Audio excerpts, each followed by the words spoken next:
Hi guys, today we're going to be looking at Won-Hyo. This is obviously from TKD Tube on YouTube, so if you like to follow them, by all means follow them, because he goes through all the patterns. Just going to have a little look at them and just explain the technical side. So first move is twin forearm. So you got to remember when you're doing twin forearm, when you're doing the high rising block, that it's angled, so you're using the outer forearm, the 3 centimeters, and not the under forearm, and making sure that the middle block, the middle block of the outer forearm, the knuckles are aligned with the shoulder, and then the forearms aligned with your chest, and get a nice L stance. So when you do a nice L stance, make sure the back of the knee is aligned with the toes, and the front knee is aligned with the heel, and you've got a 2.5 gap run from the back heel to the front toe. So it's really important you get used to this. Next, got inward knife hand. So make sure the end of the knife hand, your fingers line with your eyes, and the knife hands on your chest line. And then next, so when you're doing the punch and fixed stance, you've got to make sure that's a nice 50-50. That's it. And not 70-30. And same again, when you're punching front, cupping your hand back to hip, and then punching straight. Not cross, because a lot of people go cross, make sure it's straight. So it works with the foot, so the foot only comes half shoulder, never foot to foot. It's very rare it comes foot to foot, unless you turn or step turn it, yeah.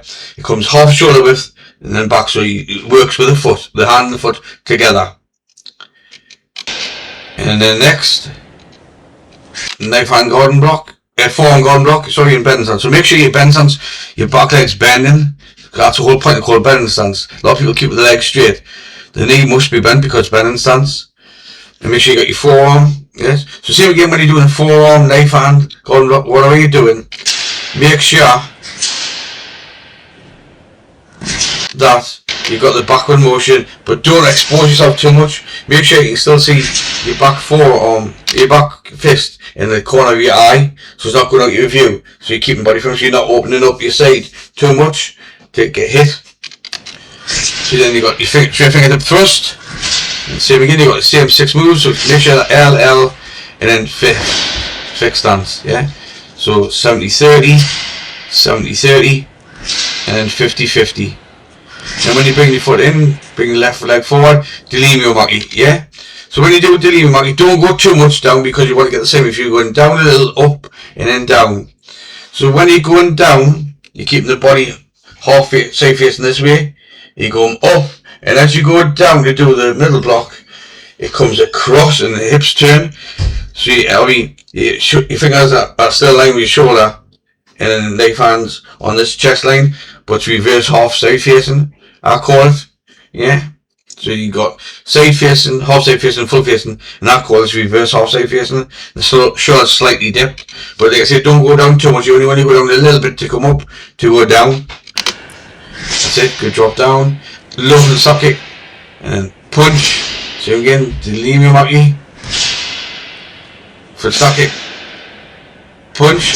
So next one we come to the bending stance, you do your side kick, make sure you bring your feet behind, so it comes behind, so your toes are in line with the heel, and about a half a shoulder width, then pivot turn, forearm garden block, and so again forearm garden block, look at it. You don't want to have your hands too open like that because you're exposing your side.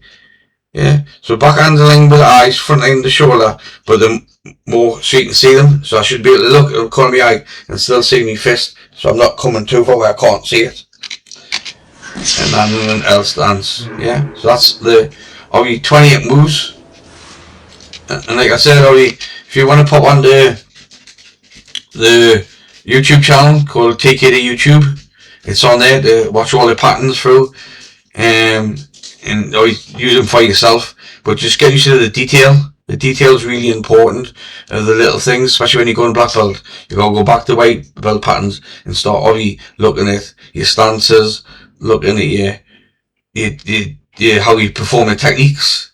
And simple things like this that need to be addressed, especially stances. Right. Thank you very much. I'll catch you later. Bye.